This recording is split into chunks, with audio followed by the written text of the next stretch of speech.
नमः। हरिः ॐ।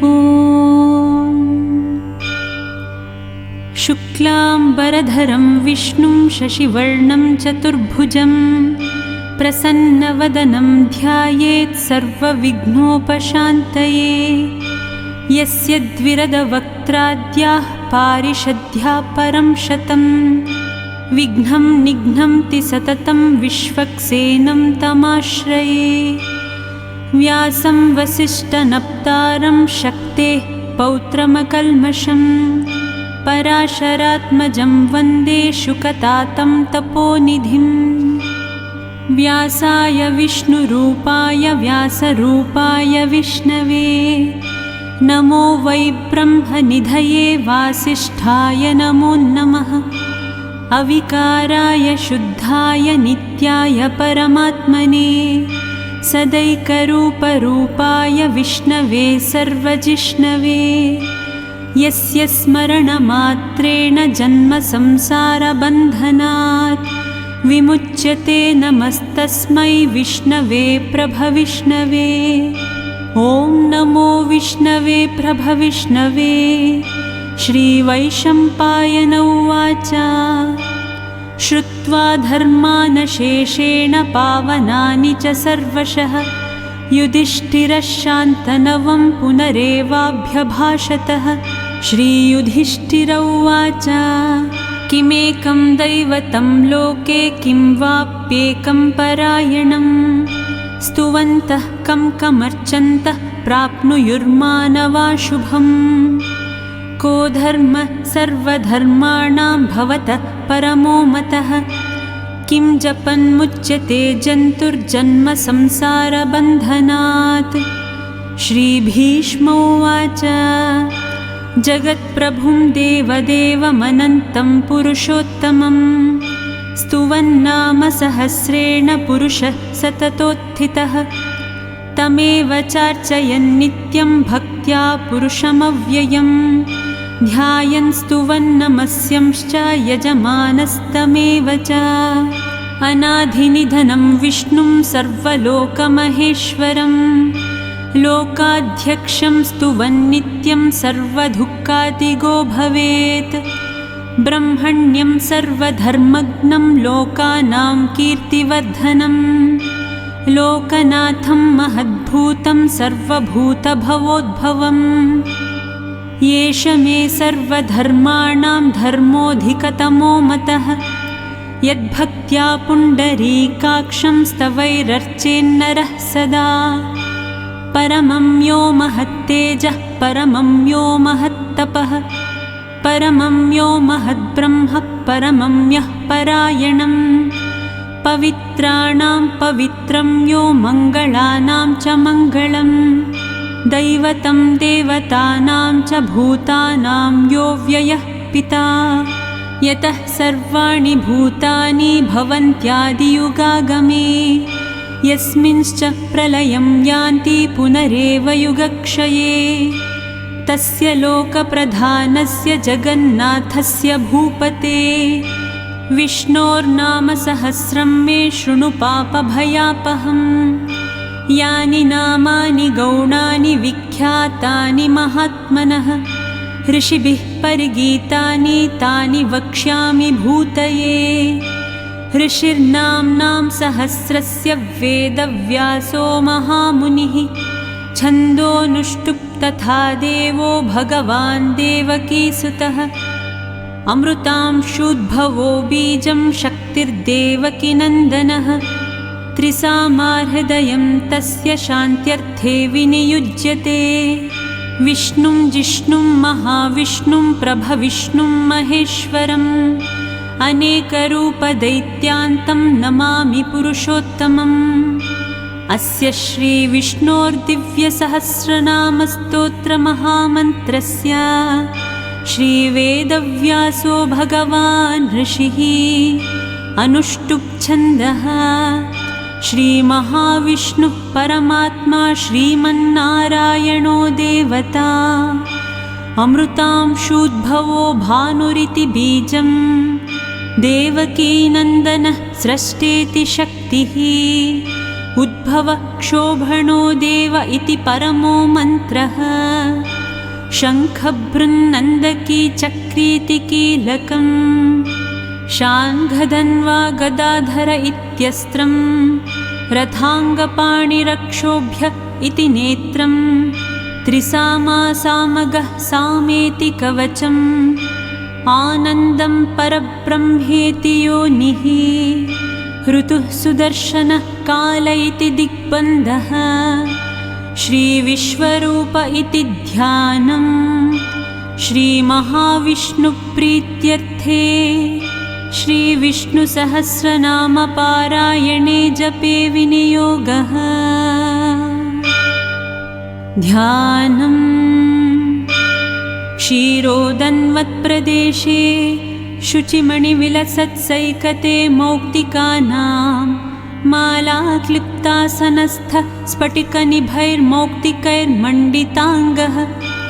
शुभ्रैरभ्रैरदभ्रैरुपरि विरचितैः मुक्तपीयूषवर्षैः आनन्दीनः पुनीयादरिनलिनगदा शङ्खपाणिर्मुकुन्दः भूपादौ यस्य नाभिर्व्यदसुरनिलश्चन्द्रसूर्यौ च नेत्रेः कर्णावाशा शिरोद्यौर्मुखमपि दहनो यस्य वासोऽयमब्धिः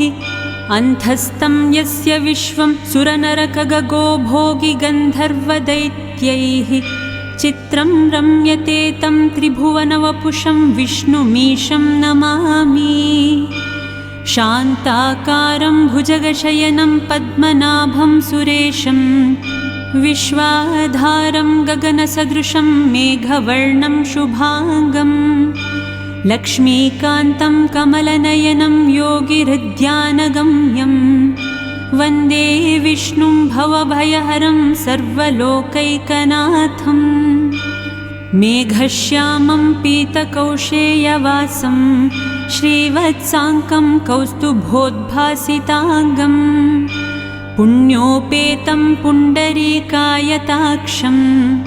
विष्णुं वन्दे सर्वलोकैकनाथम्। नमः समस्तभूतानाम् आदिभूताय भूभृते अनेकरूपरूपाय विष्णवे प्रभविष्णवे सशङ्खचक्रं सकिरीटकुण्डलं सपीतवस्त्रं सरसीरुहेक्षणं सहारवक्षस्थलशोभिकौस्तुभं नमामि विष्णुं शिरसा चतुर्भुजम्। छायायां पारिजातस्य हेमसिंहासनोपरि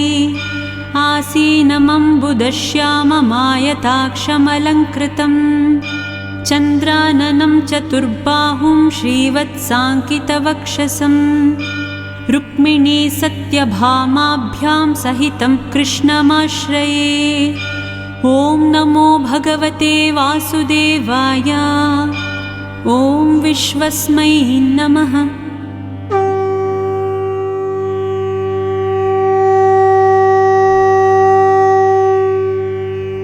हरिः ॐ। विश्वं विष्णुर्वषट्कारः भूतभव्यभवत्प्रभुः भूतकृद्भूतभृद्भावो भूतात्मा भूतभावनः पूतात्मा परमात्मा च मुक्तानां परमा गतिः अव्ययः पुरुषः साक्षी क्षेत्रज्ञोऽक्षर एव च योगो योगविदां नेता प्रधानपुरुषेश्वरः नारसिंहवपुः श्रीमान् केशवः पुरुषोत्तमः सर्वः शर्वः शिवस्थाणुर्भूताधिर्निधिरव्ययः सम्भवो भावनो भर्ता प्रभव प्रभुरीश्वरः स्वयं भूशम्भुरादित्या पुष्कराक्षो महास्वनः अनादिनिधनो धाता विधाता धातुरुत्तमः अप्रमेयो ऋषिकेशः पद्मनाभोऽमरप्रभुः विश्वकर्मा मनुस्त्वष्टास्तविष्ठस्तविरो ध्रुवः अग्राह्य शाश्वतः कृष्णो लोहिताक्षः प्रतर्दनः प्रभूतस्त्रिककुब्धामः पवित्रं मङ्गलं परम् ईशानः प्राणदः प्राणो ज्येष्ठः श्रेष्ठः प्रजापतिः हिरण्यगर्भो भूगर्भो माधवो मधुसूदनः ईश्वरो विक्रमी धन्वी मेधावी विक्रमः क्रमः अनुत्तमो दुराधर्ष कृतघ्नः कृतिरात्मवान् सुरेशः शरणं शर्म विश्वरेताः प्रजाभवः अहः संवत्सरो व्यालः प्रत्ययः सर्वदर्शनः अजः सर्वेश्वरः सिद्धः सिद्धिः सर्वादिरच्युतः वृषाकपिरमेयात्मा सर्वयोगविनिसृतः वसुर्वसुमना सत्यः समात्मा सम्मितः समः अमोघः पुण्डरीकाक्षो वृषकर्मा वृषाकृतिः रुद्रो बहुशिरा बभ्रुः विश्वयोनिः शुचिश्रवाः अमृतः शाश्वतस्ताणुवरारोहो महातपाः सर्वगः सर्वविद्भानु विश्वक्सेनो जनार्दनः वेदो वेदविदव्यङ्गो वेदाङ्गो वेदवित्कविः लोकाध्यक्षः सुराध्यक्षो धर्माध्यक्षकृताकृतः चतुरात्मा चतुर्व्यूहश्चतुर्दंश्चतुर्भुजः भ्राजिष्णुर्भोजनं भोक्ता सहिष्णुर्जगदादिजः अनघो विजयो जेता विश्वयोनिः पुनर्वसुः उपेन्द्रो वामनः प्रांशुरमोघः शुचिरुर्जितः अतीन्द्रः सङ्ग्रहः सर्गो धृतात्मा नियमो यमः वेद्यो वैद्यः सदा योगी वीरः माधवो मधुः अतीन्द्रियो महामायो महोत्साहो महाबलः महाबुद्धिर्महावीर्यो महाशक्तिर्महाद्युतिः अनिर्देश्य वपुः श्रीमानमेयात्मा महादृदृक् महेश्वासो महीभर्ता श्रीनिवासः सताङ्गतिः अनिरुद्धः सुरानन्दो गोविन्दो गोविदाम्पतिः मरीचिर्दमनो हंसः सुपर्णो भुजगोत्तमः हिरण्यनाभः सुतपा पद्मनाभः प्रजापतिः अमृत्युः सर्वदृक्सिंहः सन्धात्मा सन्धिमान् स्थिरः अजो दुर्मर्षणः शास्ता विश्रुतात्मा सुरारिहाः गुरुर्गुरुतमो धाम सत्यः सत्यपराक्रमः निमिषो निमिषः स्रग्वी वाचस्पतिरुधारधीः अग्रणीर्ग्रामणीः श्रीमान् न्यायो नेता समीरणः सहस्रमूर्धा विश्वात्मा सहस्राक्षः सहस्रपात् आवर्तनो निवृत्तात्मा संवृतः सम्प्रमर्दनः अहः संवर्तको वह्निरनिलो धरणीधरः सुप्रसादः प्रसन्नात्मा विश्वधृग्विश्वभुग्विभुः सत्कर्ता सत्कृतः सादुर्जह्नुर्नारायणो नरः असङ्ख्येयो प्रमेयात्मा विशिष्टः शिष्टकृच्छुचिः सिद्धार्थः सिद्धिसङ्कल्पः सिद्धिदः सिद्धिसाधनः वृषाही वृषभो विष्णुर्वृषपर्वा वृषोदरः वर्धनो वर्धमानश्च विविक्तः श्रुतिसागरः सुभुजो दुर्धरो वाग्मी महेन्द्रो वसुदो वसुः नैकरूपो बृहद्रूपः शिपिविष्टप्रकाशनः ओजस्तेजोद्युतिधरः प्रकाशात्मा प्रतापनः ऋद्धस्पष्टाक्षरो मन्त्रश्चन्द्रांशुर्भास्करद्युतिः अमृतांशूद्भवो भानुः शशबिन्दुः सुरेश्वरः औषधं जगतः सेतु सत्यधर्मपराक्रमः भूतभव्यभवन्नाथ पवनः पावनो नलः कामः कामकृत्कान्तः कामः कामप्रदः प्रभुः युगादिकृत्युगावर्तो नैकमायो महाशनः अदृश्यो व्यक्तरूपश्च सहस्रजिदनन्तजित् इष्टो विशिष्टः शिष्टेष्ठः शिखण्डी नहुषो वृषः क्रोधः क्रोधकृत्कर्ता विश्वबाहुर्महीधरः अच्युतः प्रतिथः प्राणः प्राणदो वासवानुजः अपान्निधिरधिष्ठानमप्रमत्तः प्रतिष्ठितः स्कन्दः स्कन्दधरो धुर्यो वरदो वायुवाहनः वासुदेवो बृहद्भानुरादिदेवपुरन्दरः अशोकस्तारणस्तारः शूरः शौरिर्जनेश्वरः अनुकूलः शतावर्तः पद्मी पद्मनिभेक्षणः पद्मनाभोरविन्दाक्षः पद्मगर्भः शरीरभृत् महर्दिरुद्धो वृद्धात्मा महाक्षो गरुडध्वजः अतुलः शरभो भीम समयज्ञो हविर्हरिः सर्वलक्षणलक्षण्यो लक्ष्मीवान् समितिञ्जयः विक्षरो रोहितो मार्गो हेतुर्दामोदरः सहः महीधरो महाभागो वेगवानमिताशनः उद्भव क्षोभणो देव श्रीगर्भः परमेश्वरः करणं कारणं कर्ता विकर्ता गहनो गुहः व्यवसायो व्यवस्थान संस्थानस्थानदो ध्रुवः परद्धि परमस्पष्टस्तुष्टः पुष्टशुभेक्षणः रामो विरामो विरतो मार्गो नेयो नयो नयः वीरः शक्तिमतां श्रेष्ठो धर्मो धर्मविदुत्तमः वैकुण्ठः पुरुषः प्राणः प्राणदः प्रणवः पृथुः हिरण्यगर्भः शत्रुघ्नो व्याप्तो वायुरधोक्षजः ऋतुः सुदर्शनः कालः परमेष्ठी परिग्रहः उग्रः संवत्सरो दक्षो विश्रामो विश्वदक्षिणः विस्तारः स्थावरस्थाणु प्रमाणं बीजमव्ययम् अर्थोऽनर्थो महाकोशो महाभोगो महाधनः अनिर्विण्णः स्थविष्टोर्भूर्धर्मयूपो महामकः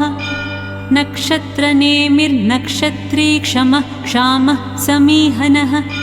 यज्ञ इज्यो महेज्यश्च क्रतुः सत्रं सताङ्गतिः सर्वदर्शी विमुक्तात्मा सर्वज्ञो ज्ञानमुत्तमम् सुव्रतः सुमुखः सूक्ष्मः सुघोषः सुखदः सुहृत् मनोहरो जितक्रोधो वीरबाहुर्विदारणः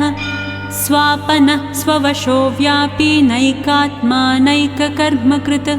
वत्सरो वत्सलो वत्सी रत्नगर्भो धनेश्वरः धर्मगुग्धर्मकृद्धर्मी सदसच्चरमक्षरम् अविज्ञाता सहस्रांशु विधाता कृतलक्षणः गबस्तिनेमिः सत्त्वस्थ सिंहो भूतमहेश्वरः आदिदेवो महादेवो देवेशो देवभृद्गुरुः उत्तरो गोपतिर्गोप्ता ज्ञानगम्यः पुरातनः शरीरभूतभृद्भोक्ता कपीन्द्रो भूरि दक्षिणः सोमपोमृतपः सोमः पुरुजित्पुरुसत्तमः विनयो जयः सत्यसन्दो दाशार्हः सात्वतां पतिः जीवो विनयिता साक्षी मुकुन्दो मितविक्रमः अम्बो निधिरनन्तात्मा महोदधिशयोऽन्तकः अजो महार्हः स्वाभाव्यो जितामित्रः प्रमोदनः आनन्दो नन्दनो नन्दः सत्यधर्माद्रिविक्रमः महर्षिः कपिलाचार्यः कृतघ्नो मेदिनीपति त्रिपदस्त्रिदशाध्यक्षो महाशृङ्गः कृतान्तकृत् महावराहो गोविन्द सुषेणः कनकाङ्गदी गुह्यो गभीरो गहनो गुप्तश्चक्रगदाधरः वेधास्वाङ्गोजितः कृष्णो दृढः सङ्कर्षणोच्युतः वरुणो वारुणो वृक्षः पुष्कराक्षो महामनाः भगवान् भगहानन्दी वनमाली हलायुधः आदित्यो ज्योतिरादित्यः सहिष्णुर्गतिसत्तमः सुधन्वाखण्डपरशुर्दारुणो द्रविणप्रदः दिवस्प्रक्सर्वदृग्व्यासो वाचस्पतिरयो निजः त्रिसामासामगः साम निर्वाणं भेषजम्भिषक् सन्न्यासकृच्चमः शान्तो निष्ठा शान्तिः परायणम् शुभाङ्ग शान्तिदः स्रष्टा कुमुदः कुवलेशयः गोहितो गोपतिर्गोप्ता वृषभाक्षो वृषप्रियः अनिवर्त्री निवृत्तात्मा संक्षेप्ता क्षेमकृच्छिवः श्रीवत्सवक्षा श्रीवास श्रीपतिः श्रीमतांवरः श्रीदः श्रीश श्रीनिवास श्रीनिधि श्रीविभावनः श्रीधर श्रीकर श्रेय श्रीमान् लोकत्रयाश्रयः स्वक्षस्वङ्गः शतानन्दो नन्दिर्ज्योतिर्गणेश्वरः विजितात्मा विधेयात्मा सत्कीर्तिश्चिन्नसंशयः उदीर्ण सर्वतश्चक्षुरनीशः शाश्वतस्थिरः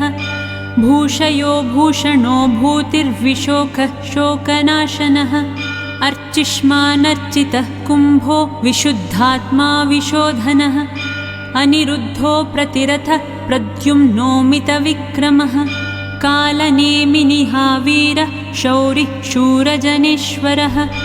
त्रिलोकात्मा त्रिलोकेशः केशवः केशिहा हरिः कामदेवः कामपालः कामीकान्तः कृतागमः अनिर्देश्य वपुर्विष्णुर्वीरोऽनन्तो धनञ्जयः ब्रह्मण्यो ब्रह्मकृद्ब्रह्मा ब्रह्म ब्रह्मविवर्धनः ब्रह्मविद्ब्राह्मणो ब्रह्मी ब्रह्मज्ञो ब्राह्मणप्रियः महाक्रमो महाकर्मा महातेजा महोरगः महाक्रतुर्महायज्वा महायज्ञो महाहविः स्तव्यः स्तवप्रियः स्तोत्रं स्तुतिः स्तोतारणप्रियः पूर्णः पूरयिता पुण्यः पुण्यकीर्तिरनामयः मनोजवस्तीर्थकरो वसुरेता वसुप्रदः वसुप्रदो वासुदेवो वसुर्वसुमनाहविः सद्गतिः सत्कृतिः सत्ता सद्भूतिः सत्परायणः शूरसेनो यदुश्रेष्ठः सन्निवासः सुयामुनः भूतावासो वासुदेवः सर्वासुनिलयो नलः दर्पः दर्पदो दृप्तो दुर्धरोऽथापराजितः विश्वमूर्तिर्महामूर्तिर्दीप्तमूर्तिरमूर्तिमान् अनेकमूर्तिरव्यक्तः शतमूर्तिः शताननः एकोनैकः स वः कः किं यत्तत्पदमनुत्तमम् लोकबन्धुर्लोकनाथो माधवो भक्तवत्सलः सुवर्णवर्णो हेमाङ्गो वराङ्गश्चन्दनाङ्गदी वीरः विषमः शून्यो घृताशीरचलश्चलः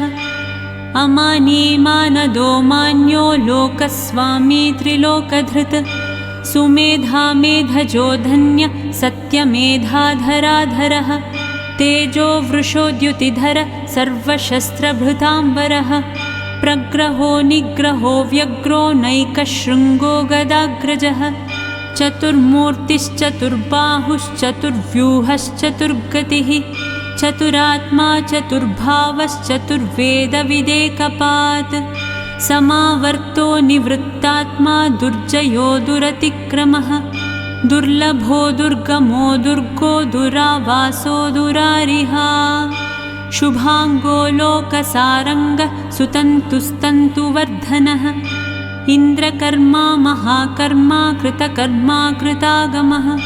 उद्भवः सुन्दरः सुन्दो रत्ननाभः सुलोचनः अर्को वाजसनः शृङ्गी जयन्तः सर्वविजयी सुवर्णबिन्दुरक्षोभ्य सर्ववागीश्वरेश्वरः महाह्रदो महागर्तो महाभूतो महानिधिः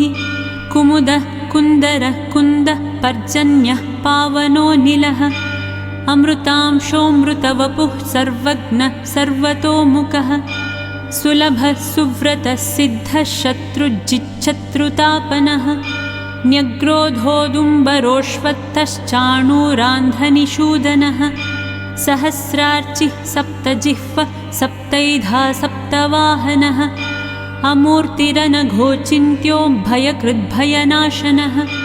अणुबृहत्कृशस्थूलो गुणभृन्निर्गुणो महान् अधृतस्वधृतस्वास्य प्राग्वंशो वंशवर्धनः भारभृत्कथितो योगी योगीश सर्वकामदः आश्रमः श्रवणक्षामः सुपर्णो वायुवाहनः धनुर्धरो धनुर्वेदो दण्डो दमयितादमः अपराजितः सर्वसहो नियन्ता नियमो यमः सत्त्ववान् सात्विकः सत्यः सत्यधर्मपरायणः अभिप्रायः प्रियार्होर्हः प्रियकृत्प्रीतिवर्धनः विहाय सगतिर्ज्योतिः सुरुचिर्हुतभुग्विभुः रविर्विरोचनः सूर्यः सविता रविलोचनः अनन्तो हुतभुग्भोक्ता सुखदो नैकजोऽग्रजः अनिर्विण्णः सदामर्षि लोकाधिष्ठानमद्भुतः सनातनः तमः कपिलः कपिरव्ययः स्वस्तिधः स्वस्तिकृत् स्वस्ति स्वस्ति भुक् स्वस्ति दक्षिणः अरौद्रः कुण्डली चक्री विक्रम्यूर्जितशासनः शब्दातिगः शब्दसः शिशिरः शर्वरीकरः अक्रूरः पेशलो दक्षो दक्षिणः क्षमिणां वरः विद्वत्तमो वीतभयः पुण्यश्रवणकीर्तनः उत्तारणो दुष्कृतिः पुण्यो धुस्वप्ननाशनः वीरः रक्षणः सन्तो जीवनः पर्यवस्थितः अनन्तरूपोऽनन्तश्रीर्जितमन्युर्भयापहः चतुरश्रो गभीरात्मा विदिशो व्यादिशो दिशः अनादिर्भूर्भुवो लक्ष्मी सुवीरो रुचिराङ्गदः जननो जनजन्मादिर्भीमो भीमपराक्रमः आधारनिलयो धाता पुष्पहास प्रजागरः ऊर्ध्वगः सत्पथाचारः प्राणदः प्रणवपणः प्रमाणं प्राणनिलयः प्राणभृत्प्राणजीवनः तत्त्वं तत्त्वविदेकात्मा जन्म मृत्युजरातिगः भूर्भुवः स्वस्तरुस्थारः सविता प्रपितामहः यज्ञो यज्ञपतिर्यज्वा यज्ञाङ्गो यज्ञवाहनः यज्ञभृत्यज्ञकृद्यज्ञी यज्ञभुग्यज्ञसाधनः यज्ञान्तकृत्यज्ञगुह्यमन्नमन्नाद एव च आत्मयोनिः स्वयं जातो वैखानः सामगायनः देवकीनन्दनः स्रष्टा क्षितीशः पापनाशनः शङ्खबृन्नन्दकी चक्री शार्ङ्गधन्वागधाधरः रथाङ्गपाणिरक्षोभ्य सर्वप्रहरणायुधः सर्वप्रहरणायुध ॐ नमः इति वनमाली गदी शाङ्घी शङ्खी चक्री च नन्दकी श्रीमान्नारायणो विष्णुर्वासुदेवोऽभिरक्षतुः वनमाली गदी शाङ्घी शङ्खी चक्री च नन्दकी श्रीमान्नारायणो विष्णुर्वासुदेवोऽभिरक्षतु वनमाली गदी शाङ्घी शङ्खी चक्री च नन्दकी श्रीमान्नारायणो विष्णुर्वासुदेवोऽभिरक्षतुः श्रीवासुदेवोऽभिरक्षतु ॐ नमः इति श्रीभीष्म उवाच इतीदं कीर्तनीयस्य केशवस्य महात्मनः नाम्नां सहस्रं दिव्यानामशेषेण प्रकीर्तितम् य इदं शृणुयान्नित्यं यश्चापि परिकीर्तयेत् नाशुभं प्राप्नुयात् किञ्चित् सोमुत्रेह च मानवः वेदान्तगो ब्राह्मणः स्यात् क्षत्रियो विजयी भवेत् वैश्यो धनसमृद्धः स्याच्चूद्रः सुखमवाप्नुयात् धर्मार्थी प्राप्नुयात् धर्मीमर्थार्थी चार्थमाप्नुयात् कामानवाप्नुयात् कामी प्रजार्थी चाप्नुयात् प्रजाम् भक्तिमान्यः सदोत्थाय शुचिस्तद्गतमानसः सहस्रं वासुदेवस्य नाम्नामेतत् प्रकीर्तयेत् यशः प्राप्नोति विपुलं ज्ञाति प्राधान्यमेव च अचलां श्रियमाप्नोति श्रेयः प्राप्नोत्यनुत्तमम् न भयं क्वचिदाप्नोति वीर्यं तेजश्च विन्दति भवत्यरोगोद्युतिमान् बलरूपगुणान्वितः रोगार्तो मुच्यते रोगात् बद्धो मुच्येत बन्धनात् भयान्मुच्येत भीतस्तु मुच्येतापन्न आपदः दुर्गाण्यतितरत्याशु पुरुषः पुरुषोत्तमम् स्तुवन्नाम सहस्रेण नित्यं भक्तिसमन्वितः वासुदेवाश्रयो मर्त्यो वासुदेवपरायणः सर्वपापविशुद्धात्मा याति ब्रह्म सनातनम् न वासुदेवभक्ता नाम शुभं विद्यते क्वचित् जन्म मृत्युजराव्याधिभयं नैवोपजायते इमं स्तवमधीयान श्रद्धा भक्तिसमन्वितः युज्येतात्मसुखक्षान्ति श्रीधृतिस्मृतिकीर्तिभिः न क्रोधो न च मात्सर्यं न लोभो नाशुभामतिः भवन्ति कृतपुण्यानां भक्तानां पुरुषोत्तमे ध्यौसचन्द्रार्कनक्षत्राखं दिशो भूर्महोदधिः वासुदेवस्य वीर्येण विधृतानि महात्मनः ससुरासुरगन्धर्वं स यक्षोरगराक्षसम् जगद्वशे वर्ततेदं कृष्णस्य सचराचरम् इन्द्रियाणि मनोबुद्धि सत्त्वं तेजोबलं धृतिः वासुदेवात्मकान्याहुः क्षेत्रं क्षेत्रज्ञ एव च सर्वागमानामाचारः प्रथमं परिकल्पते आचारप्रभवो धर्मो धर्मस्य प्रभुरच्युतः ऋषयः पितरो देवा महाभूतानि धातवः जङ्गमाजङ्गमं चेदं जगन्नारायणोद्भवम् योगो ज्ञानं तथा साङ्ख्यं विद्याशिल्पादिकर्म च वेदाशास्त्राणि विज्ञानमेतत्सर्वं जनार्दनात् एको विष्णुर्महद्भूतं पृथग्भूतान्यनेकशः त्रीन् लोकान् व्याप्य भूतात्मा भुङ्क्ते विश्वभुगव्ययः इमं स्तवं भगवतो विष्णोर्व्यासेन कीर्तितं पठेद्य इच्छेत् पुरुषः श्रेयः प्राप्तुं सुखानि च विश्वेश्वरमजं देवं जगतः प्रभुवाप्ययम् भजन्ति ये पुष्कराक्षं न ते यान्ति पराभवम् न ते यान्ति पराभवम् ॐ नमः इति अर्जुन उवाच पद्मपत्रविशालाक्ष पद्मनाभसुरोत्तमः भक्तानामनुरक्तानां त्राता भवजनार्दनः श्रीभगवानुवाच यो मां नाम सहस्रेण स्तोतुमिच्छति पाण्डवः सोऽहमेकेन श्लोकेन स्तुत एव न संशयः स्तुत एव न संशय ॐ नमः इति व्यास उवाच वासनाद्वासुदेवस्य वासितन्ते जगत्त्रयम् सर्वभूतनिवासोऽसि वासुदेव नमोऽस्तु ते श्रीवासुदेव नमोऽस्तु त ॐ नमः इति पार्वत्युवाच केनोपायेन लघुना विष्णोर्नाम सहस्रकम् पठ्यते पण्डितैर्नित्यं श्रोतुमिच्छाम्यहं प्रभो ईश्वर उवाच श्रीराम राम रामेति रमे रामे मनोरमे सहस्रनाम तत्तुल्यं राम नाम वरानने श्रीराम राम रामेति रमे रामे मनोरमे सहस्रनाम तत्तुल्यं राम नाम वरानने श्रीराम राम रामेति रमे रामे मनोरमे सहस्रनाम तत्तुल्यं राम नाम वरानने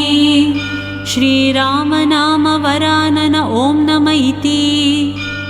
ब्रह्मोवाच नमोऽस्त्वनन्ताय सहस्रमूर्तये सहस्रपादाक्षि शिरोरुबाहवे सहस्रनाम्ने पुरुषाय शाश्वते सहस्रकोटियुगधारिणे नमः सहस्रकोटियुगधारिण ॐ नमः इति सञ्जय उवाच यत्र योगेश्वरः कृष्णो यत्र पार्थो धनुर्धरः तत्र श्रीर्विजयो भूतिर्ध्रुवा नीतिर्मतिर्ममः। श्रीभगवानुवाच अनन्याश्चिन्तयन्तो मां ये जनाः पर्युपासते तेषां नित्याभियुक्तानां योगक्षेमं वहाम्यहम्। परित्राणाय साधूनां विनाशाय च दुष्कृतां धर्मसंस्थापनार्थाय सम्भवामि युगे युगे। आर्ता विषण्णा शिथिलाश्च भीताः घोरेषु च व्याधिषु वर्तमानाः सङ्कीर्त्य नारायणशब्दमात्रं विमुक्तदुःखा सुखिनो भवन्तु। आर्ता विषण्णा शिथिलाश्च भीताः घोरेषु च व्याधिषु वर्तमानाः सङ्कीर्त्य नारायणशब्दमात्रं विमुक्तदुःखा सुखिनो भवन्तु। आर्ता विषण्णा शिथिलाश्च भीताः घोरेषु च व्याधिषु वर्तमानाः सङ्कीर्त्य नारायणशब्दमात्रं विमुक्तदुःखा सुखिनो भवन्तु। कायेन वाचा मनसेन्द्रियैर्वा बुद्ध्यात्मना वा प्रकृतेत् स्वभावात् करोमि यद्यत् सकलं परस्मै नारायणायेति समर्पयामि। इति श्रीमहाभारते शतसाहस्रिकायां वैयाशक्याम् आनुशासनिकपर्वणि भीष्मयुधिष्ठिरसंवादे